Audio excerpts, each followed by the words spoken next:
Hello friends and welcome to my Windwalker Monk PvP guide. In this guide I will be going over your talents, your honor talents, your artifact, some macros I think that you should be using, and your rotation. So the first here we have Chi Burst. I have the Tiger and Chi Wave. Chi Wave is the best one here. Chi Burst is pretty good too for like BGs, or if you're playing against like maybe a melee cleave and you can get them all stacked up on top of each other and you're trying to do a ton of spread damage. But Chi Wave is the best one here. Eye of the Tiger is not good because it doesn't benefit from our mastery. And if you don't know, our mastery has been reworked, so if we cast an ability and it's not a repeat of that same ability, it will deal more damage. Meaning if I cast a blackout kick and I cast another blackout kick again, that second blackout kick isn't going to have this 19% damage increase. Now if I cast Tiger Palm, blackout kick, and then I Chi Wave and blackout kick again, that second blackout kick will still have the damage increase behind it. And the reason you want to pick Chi Wave is because one, it has the lowest cooldown, and two, it does the most damage. When you look at the tooltips and you add the numbers up, Eye of the Tiger and Chi Wave deal about the same exact DPS. However, because Eye of the Tiger is a passive and Chi Wave is an actual ability, which on our mastery it says your abilities deal 19% more damage, not your passives. Therefore, Chi Wave is going to benefit from our mastery, and it's going to deal 19% more damage than what it says on the tooltip. So it will be doing more damage than Eye of the Tiger, and it'll also help us keep up our hit combo, which I'll go into later, and it does help us keep up our mastery and make our rotation feel just a lot more fluid. For our second tier, we have Chi Torpedo, Tiger's Lust, and Celerity. You're never going to take Celerity. Tiger's Lust is the best option here because you can use it on your party members. It helps really well as an offensive and defensive ability. You can use it on your healer so they can run away, and you can use it on your DPS to help try to secure a kill if he's on the other side of the map and you want to go all in on a healer. And then Chi Torpedo it's alright for like BGs if you're on like a flag carrying map or something, because you can cover a lot of distance with it. However, Tiger's Lust is definitely the best choice here for arenas. Third tier, we have Energizing Elixir, Ascension, Power Strikes. You're never going to take Power Strikes or Ascension, and the reason for that is because Energizing Elixir is just way too good. So what Energizing Elixir is now is it's kind of a hybrid of our Energizing Brew and our Chi Brew from last expansion. So Chi Brew gave us Chi, Energizing Brew gave us energy, so they kind of just took both those abilities away and then morphed it into one ability and gave it to us as a talent. So now what we have is chugging up Energizing Elixir, refilling all your energy and Chi. So if you're completely energy starved and you're Chi starved, you can pop this and you'll get full Chi and full energy and be able to keep doing your damage rotation. For our fourth tier, we have Ring of Peace, Dizzying Kicks, and Leg Sweep. You're never going to take Dizzying Kicks because one, we already have a snare for 50%. And this one is just a 20% increase. It only lasts 3 seconds and you have to use Blackout Kick to do it. And we have plenty of mobility in Legion that we don't need another snare. Ring of Peace has been redesigned again. What it does now is instead of incapacitating people that walk into the ring, it said bounces them out. So if you have Ring of Peace on yourself and somebody comes inside and they hit you, it will bounce them to the edge of it, which you can't really see that well for some reason, but you can kind of get the idea of what it does. Not the best talent you could take. I definitely would prefer Leg Sweep. Even as like a peeling mechanic, it's not that great. You can put it on your healer, but I feel like it'd be way more beneficial to just run up to your healer and Leg Sweep DPS off of them, and that would buy them a lot more time than just randomly having people get knocked out of like a tiny ring. Like if the ring was a lot bigger where it knocked them away a lot farther, I could see this being good, but it's just not that great. If it was on a lower cooldown maybe too, but it's on the same cooldown, so Leg Sweep is definitely the best one that you want to take in this tier. For our fifth tier, we have Healing Elixirs, Diffuse Magic, and Dampen Harm. You're never going to take Dampen Harm. Just like every other expansion, you're never going to take it. Diffuse Magic has been nerfed a little bit, so instead of it being on a 1.5-minute cooldown and reducing magic damage taken by 90% for 3 seconds, it now reduces magic damage taken by 60% for 6 seconds, and it's on a 2-minute cooldown. So it's a little bit of a nerf, but I do think you're still going to take this against like God Comp and really high damage caster cleaves. And then we have Healing Elixirs. So it's been reworked a little bit. It used to be a passive buff that refreshed every 18 seconds, and then if you drop below 35% health, it would tick. They kind of buffed it. Now it's an on-use ability. It has 2 charges, and it does still tick if you're below 35% health. So you don't have to worry about being stun locked at like 40% and then trying to get burst down by somebody. This Healing Elixir will still tick even if you're stunned, which is still really, really strong. And now we have 2 charges of it as well. So instead of it just being a 15% heal every 18 seconds, we can save both of our charges up. And then if we get stunned, we have a 30% heal. So Healing Elixir is definitely the best one here. For our 6th tier, we have Rushing Jade Wind, Invoke Swen, and Hit Combo. Rushing Jade Wind's been reworked. So it's basically the same, but it only costs 1 Chi now. So it does make it a very viable option. and I would take this if I was going Rushing Jade Wind, Whirling Dragon Punch, Chi Burst as like a huge spread pressure, just do the most damage type thing for like maybe BGs or Windwalker Lock Shaman. But if you're doing single target DPS, which is what I'm going for, you're going to want hit combo. And what hit combo does is each successive attack that triggers combo strikes in a row grants 2% increased damage, stacking up to 8 times. What this means is every time I cast an ability that's not a repeat, that also triggers my mastery, I will get this stacking buff that stacks up to 8 times, and each time I get this stacking buff, it will give me 2% increased damage. So right now I have 16% increased damage, and I can have that basically indefinitely, as long as I don't cast the same ability 2 times in a row. And now for Invoke Swin, I really wish this talent was good, because I do miss using it back in the early days of MoP when this was the best talent choice, but it's not good, especially just in comparison to hit combo Rushing Jade Wind. When you do the math, he does 8,000 damage up to 3 people, so let's say he does 24,000 damage every second for 10 seconds. In that 10-second period, he's going to do 240,000 damage. However, Rushing Jade Wind does 130,000 damage in 5 seconds, so it does 250,000 damage in about 10 seconds. So it's about the exact same, except Rushing Jade Wind doesn't have a cooldown. Invoke Swin has a 3-minute cooldown. But I still maybe would take this in like BGs just to have fun with it. It's like kind of like a casual talent, you know, but if you're playing arenas, you're definitely going to take hit combo or Rushing Jade Wind over this. And for our last tier, we have Chi Orbit, Whirling Dragon Punch, and Serenity. So Chi Orbit is kind of like a passive thing. When you're spec'd into this, every 5 seconds an orb is going to spawn around you that deals damage. There it is. And you can have up to 4 orbs. So if I have 4 orbs and I walk up to something and it hits for 30k each, that means it's going to hit for about 120k.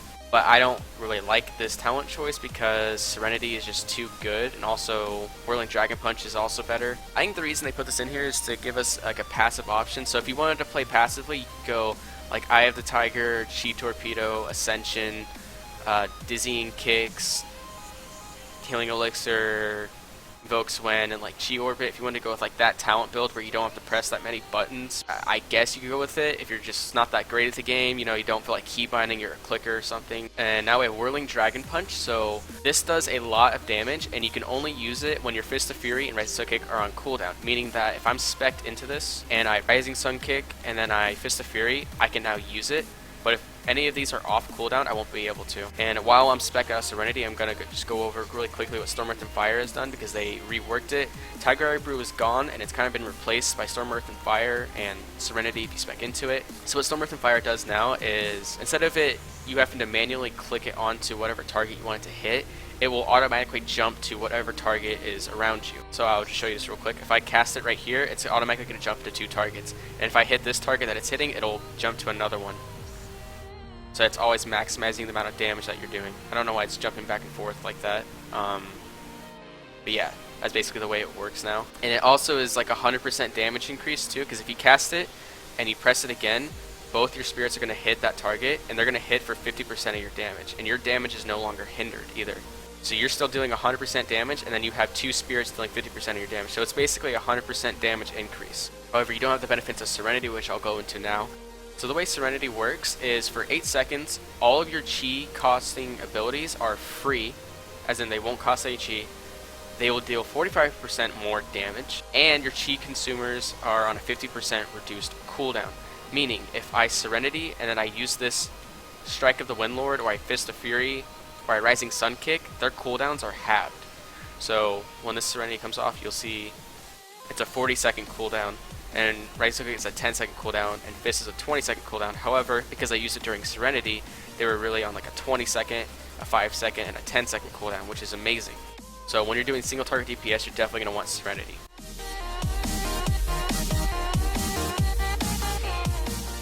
Alright, now moving into your honor talents. We have Gladiators, Medallion, Adaptation, and Relentless. You're never going to use Adaptation. I don't even want to explain why it's so bad. You can figure that out for yourself. Gladiators Medallion is basically our trinkets that we have now, except the cool thing about Legion is every single race can pick this. We no longer are forced to, if we're not human, to have to pick a trinket. We just have it baseline now. But we can also pick Relentless, which is your other viable thing. I really only see this being decent for orcs though, because it does stack with our passive that reduces stuns by 20%. So if you have this spec with Hardiness and you're facing a rogue, all of his stuns are going to be halved against you. which is really, really strong. So you can either take Relentless or Gladiator's Medallion. I would really only take this though if I'm facing like, if I'm playing my Orc or a Windwalker or some other type of DPS that relies on stuns to do its damage. For second tier we have Hardiness, which you're not going to take, and for the same reasons for Adaptation, it's just terrible. You can figure it out for yourself. I like to take Reinforced Armor because it increases our health by 10%, which means that healing elixirs, that's going to heal for more because our health is increased. And then we have Sparring, which is physical, and I'm facing like a rogue, chance to be blunted, dealing 50% reduced damage. So this is really, really good against like if you're facing double melee 3s, because it has a 1 in 5 chance basically to make one of their attacks deal half damage, which is really, really good because when you think about it, that does reduce a lot of damage that's coming in if the RNG gods are on your side. Even though it's an RNG based talent, it's still probably better than Reinforced Armor just because of the fact that 10% health isn't that much compared to being able to completely half somebody's damage. For our third tier we have Yulon's Gift, Eminence, and Fast Feet. Fast Feet is kind of weird. I don't think it's ever going to be viable. Eminence reduces your transfer spell by 5 seconds, so that means that you can now transfer every 20 seconds rather than every 25 seconds. So the one that you're going to be using the most is Yulon's Gift because using Roll or Flying Super Kick will dispel all snares affecting you when used. That means that every time you roll, let's say you have a warrior on you, and you snare him, and you like Flying Super Kick away, that means that when you land on that Flying Super Kick, you won't be slowed at all, which means you're free to move around at 100% speed. I can see Eminence being good on like Blade's Edge where you're on top of the bridge, but other than that, I don't really see this being better than having a dispel on any snares every time you roll. For our fourth tier, we have Whirling Kicks, Fortifying Elixir, and Zen Meditation. You're never going to take Zen Meditation because it is a 3-minute cooldown that lasts for 4 seconds. I don't even have to explain why that is so fucking stupid. Fortifying Elixir, we've had this before, increases your health by 20%, reduces damage taken by 20%. This is the one you're going to take 100% of the time. And the reason for that is because Whirling Kicks is just fucktarded. I don't understand why this talent's even here. It's just kind of weird. It could be good, but I don't even have Spinning Crane Kick on my bars because I just feel like it's such a worthless ability now. It costs 3 chi and it doesn't deal that much damage. You're going to deal a lot more damage with Fist of Fury or Rising Sun Kick or even 3 Blackout Kicks. Like, I mean, for all I know, Spinning Crane Kick could be our highest damaging ability. I just haven't tested it because I don't see it really being that great of a chi spender. But another thing with Fortifying Elixir is it increases your health by 20%, right? So if your health is increased by 20%, that means your healing elixirs will also heal for more, which is amazing. So if you have Reinforced Armor and then you have Fortifying Elixir on top of that, when you pop this, you're going to have 30% more health, and that means that your healing elixirs are going to heal for a lot more, which is very, very good to have. For our 5th tier, all these talents are amazing. You can take really anyone that you want. It's kind of preference. I take Tiger Style because it allows you to control where you're going when you Flying Serpent Kick. So if I Flying Serpent Kick and I need to turn a corner, I can do that without having to worry about canceling my Flying Serpent Kick in order to be able to chase someone around a corner. So it's very, very good to use, especially in arenas. You have a shaman running around a pillar and you can't quite catch him. You can then Flying Serpent Kick into like a circle and get caught up to him. So I prefer this one. You could also take Double Dragon, which gives you another charge of Flying Serpent Kick, which could also be good. And then you can take Ride the Wind, which is a really interesting one, and I can see this one being very good in like RPGs. What it does is when you Flying Serpent Kick, it'll create like a path behind you that basically gives anyone that runs into it freedom, and it gives them 30% increased movement speed. I can think of a lot of situations where you could use this to outplay the other team. So yeah, you can take whichever one you want. It's just preference, really. They're all 3 really, really good options. For our last tier, we're Rushing Tiger Palm, Heavy-Handed Strike, Spinning Fire Blossom. You're never going to take Spinning Fire Blossom. If it dealt a lot of damage, maybe, but it doesn't. It deals like 1/4 of what Blackout Kick does, and it costs the same chi. Even with the 50% damage increase, it's still like 45k compared to 100k for Blackout Kick. It's just, this ability should honestly be baseline, and I'll explain that right now because the other 2 talents that we have is one that gives us our stun back on Fist of Fury, and one that gives us a charge, basically, that's built into our Tiger Palm. So in what fucking world would you ever take this that does no damage over having another stun or having a charge? Obviously these 2 options are much, much better than this, and this should just be baseline and replaced with like another talent, because this one's a fucking joke. The reason I take heavy-handed strikes is because you can like Tiger Slash yourself right before and then Fist of Fury, and then you can literally stun an entire team. So yeah, now that our Fist of Fury can be cast while moving, I definitely prefer heavy-handed strikes. Alright, so for our macros, I'm only going to go through this very quickly because I don't really have that many complicated macros. First off, I have Tiger Celeste Party 1 and Party 2, so that you can Tiger Celeste your healer if he's being trained down by like a warrior or something, he needs to get away. Then I have Detox Party 1 and Party 2, which is good to use, especially now that Unholy DKs are going to be one of the best melee in the game. You definitely want to be able to dispel those diseases off because they're going to be hitting for a lot. And it's also good for dispelling rogue poisons off your healer too. Then we have a Fuse Party 1 and Party 2, which is basically Surging Mist. It's just been renamed to a Fuse for whatever reason. Then I have Paralysis Arena 1, 2, and 3. And I'll tell you why I think Paralysis 1, 2, and 3 is better than just a Focus Paralysis. Let's say you're in a situation where you're facing a Mage and a Druid, and they both have a lot of CC. They have Cyclone and Polymorph.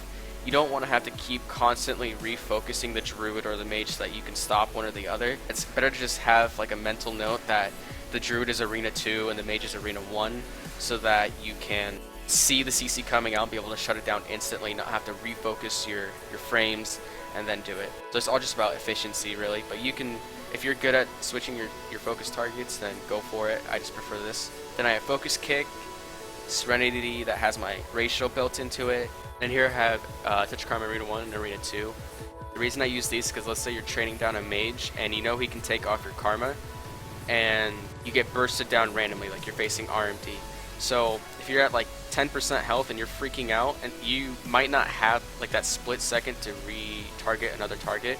So instead what you can do is you can use this macro to where, let's say the Druid is like Arena 2, all you have to do is just hit this macro and you'll just instantly Karma the Druid instead of karmaing the Mage and then having him block it off and then they can kill you.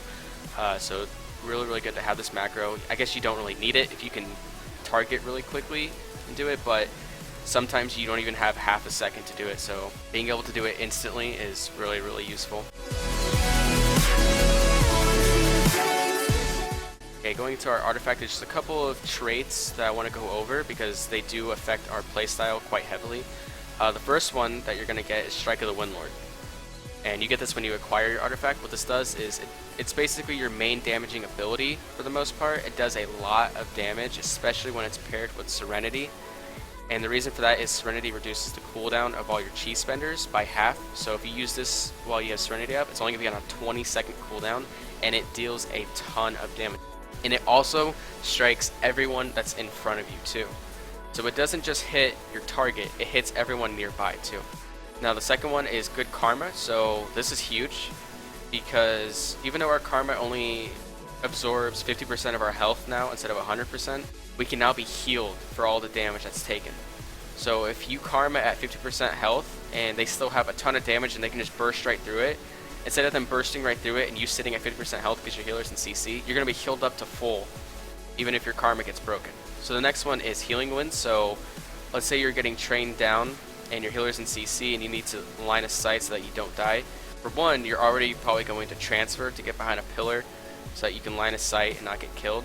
But on top of that, you can also heal yourself for 20% of your health when you press that transfer spell. Next one is Transfer the Power. So Blackout Kick and Rising Sun Kick increase the damage dealt by your next Fist of Fury by 5%, stacking up to 10 times. And I'll just demonstrate this really quick. So if I Blackout Kick, I Blackout Kick again, and I just keep spamming Blackout Kicks, I can just get this buff to stack up. So 20%, 25, 30. Every time I use Blackout Kick or I use Rising Sun Kick, I'll get a stack of this, stacking up to 10 times. Next one we have is Gale Burst. Because of Gale Burst, if we put Touch of Death up and then we burst really hard into it, that will just keep racking up that burst damage that it's going to do when it finally explodes after 8 seconds. And yeah, that's pretty much it for our artifacts. I can't be more than I already am. Alright, now going into our rotation, it's kind of situational and it's really hard to explain what your rotation is going to be. But I will show you the rotation for 2 builds that you can pick. So you can pick this single target build, which is Serenity Hit Combo Chi Wave, which is going to do a lot of single target damage. Or you can pick Chi Burst, Rushing Jade Wind, Whirling Dragon Punch, which is going to do a ton of spread pressure. So what you're going to do is you're going to jab, Rising Sun Kick, jab, Blackout Kick, jab, Blackout Kick, Chi Wave, Blackout Kick, jab, Fist of Fury, Jab, Rising Sun Kick, and you just keep cycling those abilities out. And then once you're at this point where you're kind of completely low on energy, or let's say you have like no energy and you have 1 Chi, what you can do to get that last blackout kick out is you can Crackling Jade Lightning and then blackout kick. And that won't remove your hit combo buff, and also won't fuck up your mastery. Now when it comes to burst, what you're going to do is you're going to put Touch of Death up, Leg Sweep your target, Serenity, Strike of the Windlord, Rising Sun Kick, Fist of Fury, Rising Sun Kick again, and then just spam whatever abilities you can before it's over. What that's going to do is that's going to allow you to use 2 Rising Sun Kicks during that, and it's going to put your Fist of Fury on a 10-second cooldown, and put your Strike of the Windlord on a 20-second cooldown.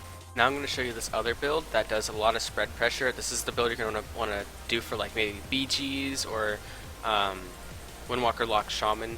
So what we want to do is go with Chi Burst, Rushing Jade Wind, Whirling Dragon Punch. Chi Burst is going to hit every target that it passes through. So if I send it out here, it's going to hit those 3 targets that I went through, and it's also going to heal anyone in it, so it heals for a ton as well. Rushing Jade Wind is going to basically just put like a buff that swirls around me. Everyone that I walk around, it's going to hit. And Whirling Dragon Punch deals a lot of AoE damage too, as well as single target damage. It does about half of what our Strike of the Windlord does. So it does deal a lot of damage, and the fact that it hits everyone that's around you is also incredible. However, you can only use it when your Rising Sun Kick and your Fist of Fury are on cooldown. Alright, so what you're going to do with this burst, and the way that this is going to deal the most spread damage is because of the way our Storm, Earth, and Fire works. So I already explained this. It splits you into 2 spirits that deal 50% of your damage, and your damage is no longer hindered either. So let's say you're in an arena and you're bursting with your Warlock. You're going to get your Chi up. Then you're going to Touch of Death, Leg Sweep, Storm, Earth, and Fire, Rushing Jade Wind, Rising Sun Kick, Strike of the Windlord, Energizing Elixir, Chi Burst, Fist of Fury, Whirling Dragon Punch, Rising Sun Kick, and then go back into your regular rotation.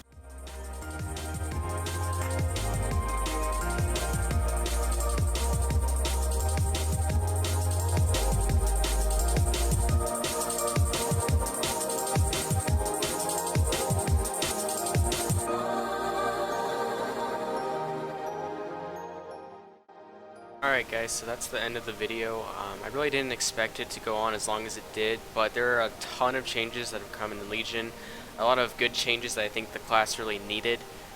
And I'm definitely very excited for the direction Windwalkers are heading into Legion. Thank you guys for watching. This is my first guide that I've ever done, so it might be shit or it might be somewhat comprehensive. Either way, if it helped you out or if you enjoyed it, hit subscribe. I do plan on reaching about 10 million subscribers by the end of 2016, so do help me get to that goal. Thank you guys for watching again, and I will see you later.